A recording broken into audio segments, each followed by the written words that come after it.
Assalamualaikum warahmatullahi wabarakatuh.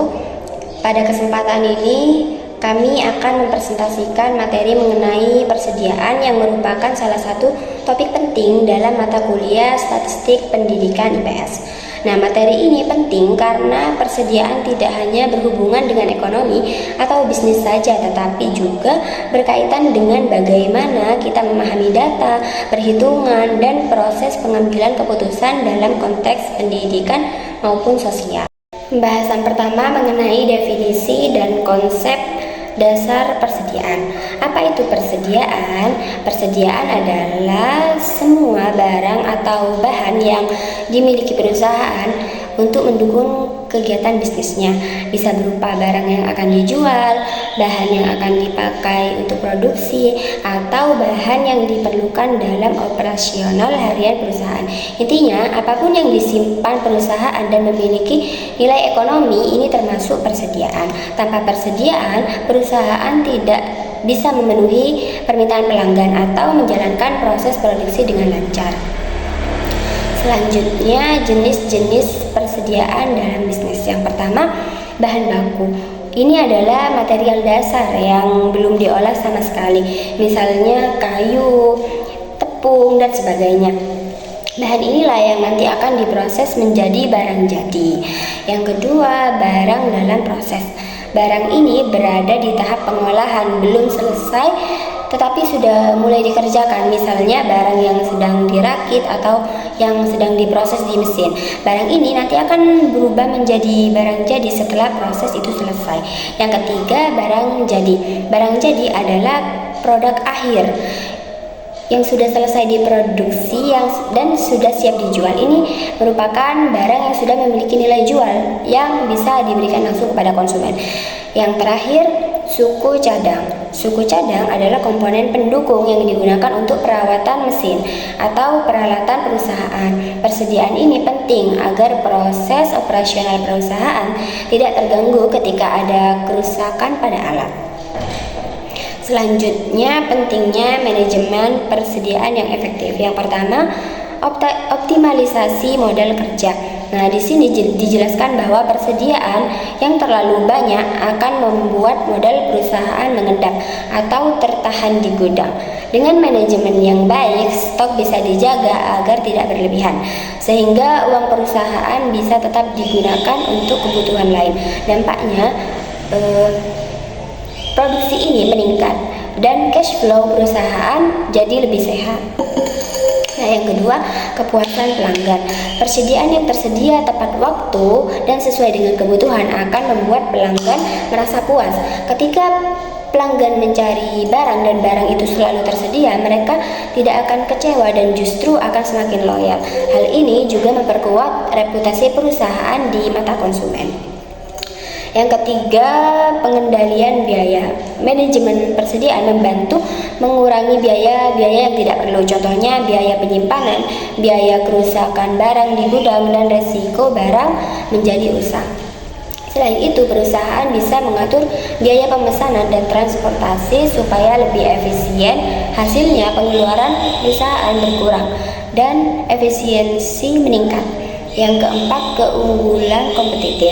Dengan persediaan yang dikelola secara efektif, perusahaan biasanya lebih cepat merespon perubahan pasar. Perusahaan juga mempunyai fleksibilitas untuk memenuhi permintaan khusus dari pelanggan. Ketika permintaan sudah terkontrol dengan baik, perusahaan akan lebih unggul dan mampu bersaing dengan kompetitor. Selanjutnya ada metode pencatatan dan penilaian persediaan. Di mana metode yang pertama di sini ada metode perpetual. Jadi metode perpetual di sini adalah metode pencatatan yang memperbarui catatan stok setiap kali ada transaksi. Biasanya itu entah itu dalam penerimaan, pengeluaran, retur. Itu adalah contoh dari metode perpetual. Data dari sistem di situ mencerminkan persediaan persediaan aktual. Yang mana di situ biasanya setiap barang barang masuk atau barang keluar dicatat dengan tanggal, biasanya lokasi, terus nomor batch, dan juga biasanya disertakan dengan barcode kayak gitu. Terus yang kedua ada metode periodik, di mana metode periodik di sini adalah pencatatan stok. Pencatatan stok yang dilakukan pada akhir periode, di mana seperti mingguan atau bulanan melalui hitungan fisik. Jadi di situ selama satu periode perubahan tidak dicatat secara detail di sistem. Jadi di situ pencatatannya setiap akhir periode. Biasanya sistem ini diperbarui setelah stok of name kayak gitu. Terus perhitungan biayanya, biaya barangnya itu terjual dihitung berdasarkan persediaan awal dan juga pembelian persediaan akhir kayak gitu. Selanjutnya FIFO atau bisa disebut first in first out. Jadi apa sih first in first out di sini? Jadi itu pengertiannya adalah barang yang masuk untuk pertama. Jadi barang yang pertama di situ akan dijual atau yang diambil pertama kali kayak gitu. Dan juga di situ digunakan untuk barang dengan masa kadaluarsa atau mudah usang. Jadi biasanya di situ kayak menjaga rotasi stok sehingga batch di situ batch lama keluar terlebih dahulu. Kemudian di situ harga pokok persediaan dihitung berdasarkan urutan pembelian. Contohnya nih kayak di supermarket. Di situ menempatkan produk pangan yang tiba dulu, ditaruh di rak depan agar cepat terjual,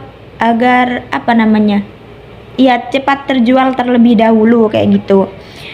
Terus selanjutnya ada LIFO. Jadi LIFO itu atau bisa disebut last in first out. Artinya di situ barang yang terakhir masuk. Jadi di situ barang yang terakhir masuk di situ dipakai atau dijual dulu. Kadang digunakan untuk alasan akuntansi atau pajak saat biaya pembelian meningkat. Jadi detailnya itu kayak barang tidak cocok untuk barang yang mudah rusak biasanya di sini ya. Terus di beberapa standarisasi akuntansi LIFO di sini tidak diizinkan atau bisa disebut cek regulasi setempat. Contohnya di perusahaan bahan baku non perishable. Di situ mungkin menggunakan LIFO pada laporan pajak. Jadi di situ tergantung aturan gitu. Selanjutnya ada tujuan pengelolaan persediaan. Yang pertama, menjaga ketersediaan optimal. Jadi di situ dipastikan ada cukup satu stok agar tidak kehilangan penjual kayak gitu. Namun tidak terlalu banyak sehingga modalnya terikat. Contoh, tampilkan grafik sederhana server level, visual pelanggan bahagia vs rak kosong. Menjaga ketersediaan optimal kayak gitu. Terus yang kedua, minimalisasi biaya total. Jadi mengoptimalisasikan biaya ini di situ mengoptimalisasikan biaya pemasaran, penyimpanan, dan biaya kehilangan penjual untuk mencapai biaya persediaan yang rendah gitu. Biasanya rincian biayanya di situ ada biaya pemesanan, yang mana di situ atau bisa disebut order cost. terus biaya penyimpanan holding cost, dan juga biaya kekurangan stock cost. Contohnya, ilustrasi pabrik. Truk datang, terus gudang penuh, kalkulasi EOQ muncul. Terus yang ketiga, menjaga kualitas produk. Jadi pelayanan pelayanan penyimpanan yang benar. Jadi di situ barang ditaruh di suhu yang tepat, terus kelembapannya berapa udah ditentukan kayak gitu ya. Terus holdingnya di situ juga ditentukan agar produk di situ tetap layak dijual kayak gitu ya. Contohnya biasanya gudang yang ber-AC untuk farmasi dan rak bersih. Terus kotak yang kotak diperiksa. Jadi di situ agar gunanya itu agar menjaga produk tetap berkualitas kayak gitu. Yang keempat ada integrasi rantai pasok, di mana koordinasi dengan supplier atau distributor untuk aliran barang yang mulus atau lead time pendek, pengiriman tepat waktu kayak gitu. Yang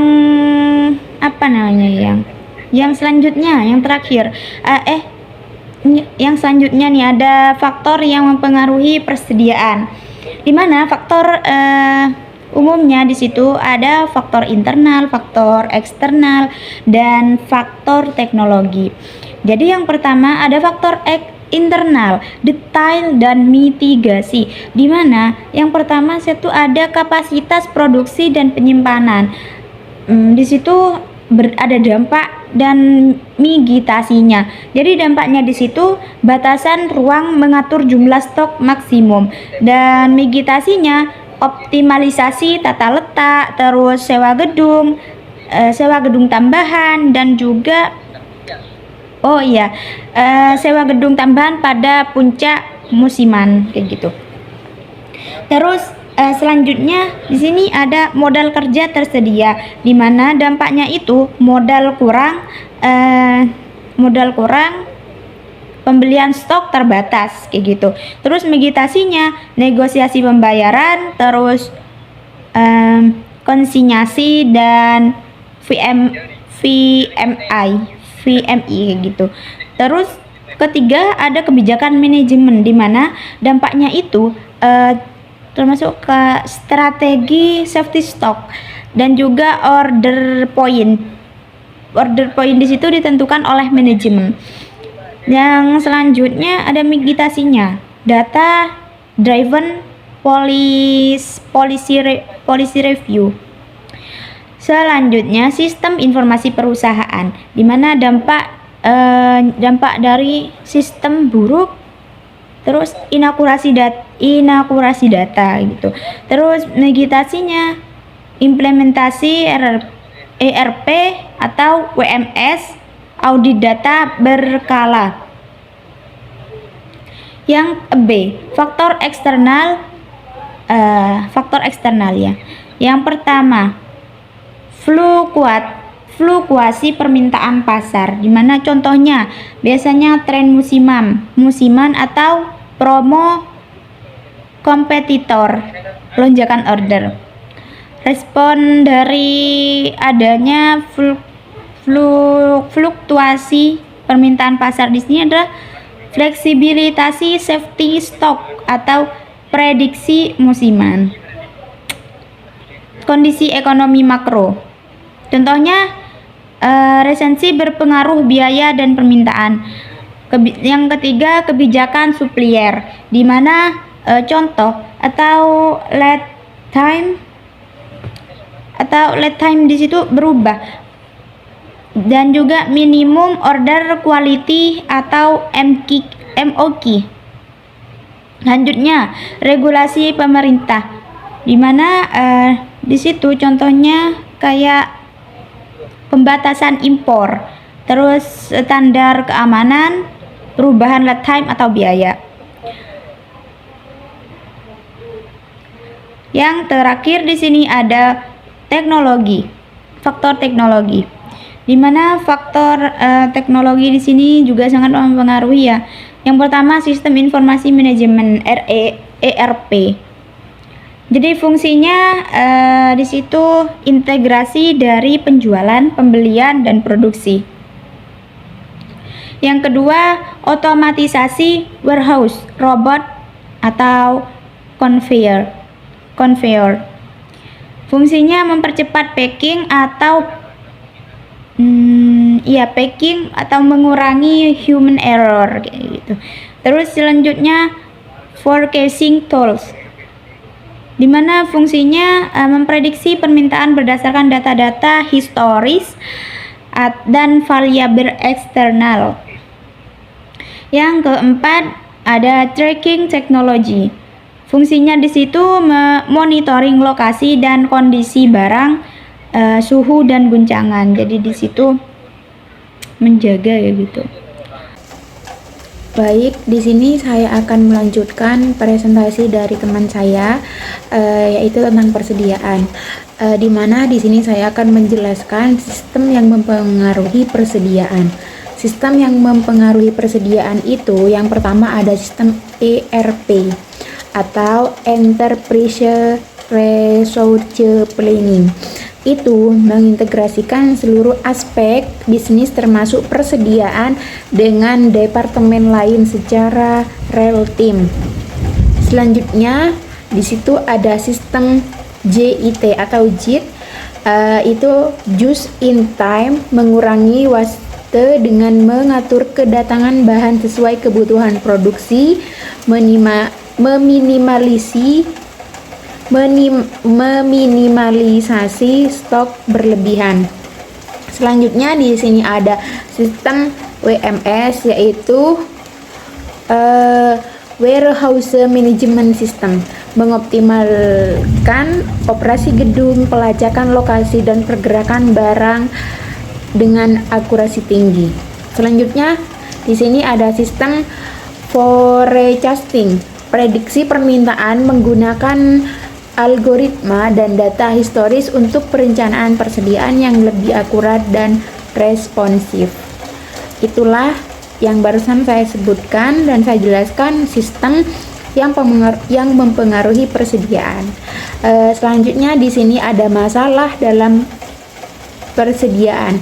Yang pertama ada overstock, yang kedua ada stock out,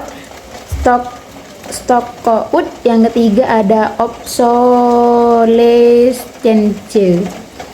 Yang pertama overstock, kelebihan persediaan yang meningkat modal kerja, meningkatkan biaya penyimpanan dan resiko kerusakan atau keusangan barang yang merugikan perusahaan. Jadi overstock di sini yaitu memiliki barang persediaan yang berlebihan, yang mana nantinya akan mengalami kerusakan pada barang tersebut. Seperti itu. Selanjutnya di sini ada stok out, kekurangan persediaan yang menyebabkan kehilangan penjualan, ketidakpuasan pelanggan, dan berpotensi merusak reputasi bisnis jangka panjang. Kalau yang overstock tadi yaitu kelebihan, kalau yang stock out ini yaitu kekurangan. Maksudnya dalam permintaan itu banyak sekali konsumen meminta barang tersebut, tapi dalam suatu perusahaan itu stoknya itu cuma sedikit, yang mana nantinya itu akan menyebabkan kehilangan penjual atau ketidakpuasan pelanggan dan berpotensi merusak reputasi bisnis jangka panjang. Yang selanjutnya di sini ada obsolescence, yaitu barang yang menjadi usaha atau tidak laku karena perubahan teknologi, tren pasar, atau masa kadaluarsa yang mengakibatkan kerugian finansial. Maksudnya di sini barang yang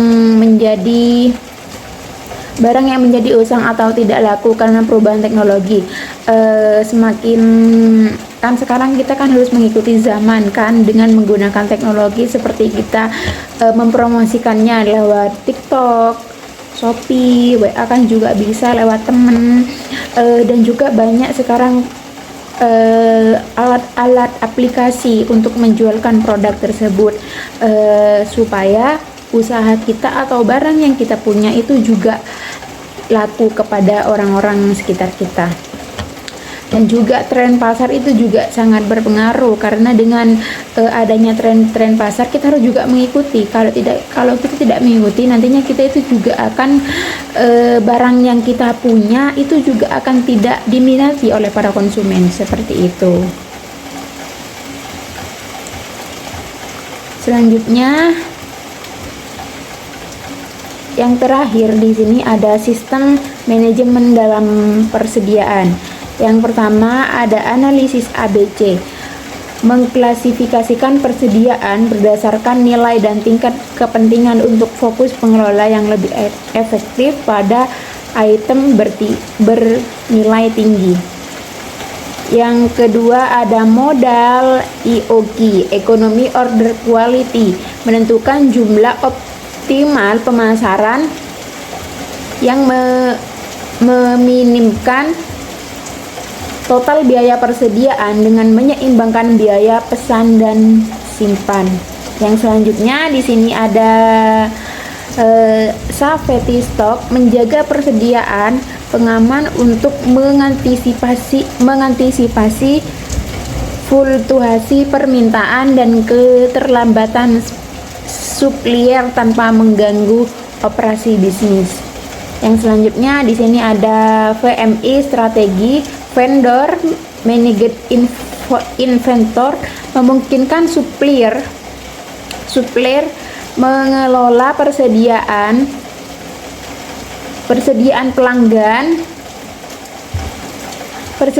pelanggan untuk efisien yang lebih tinggi dan biaya yang lebih rendah. Dari barusan yang saya sebutkan yang ada 4 itu, yaitu adalah strategi manajemen dalam persediaan. Mungkin itu saja yang bisa saya sampaikan. Apabila ada kekurangan kata ataupun penjelasannya kurang jelas, kami mohon maaf. Saya akhiri. Wassalamualaikum warahmatullahi wabarakatuh. See you next time. Bye.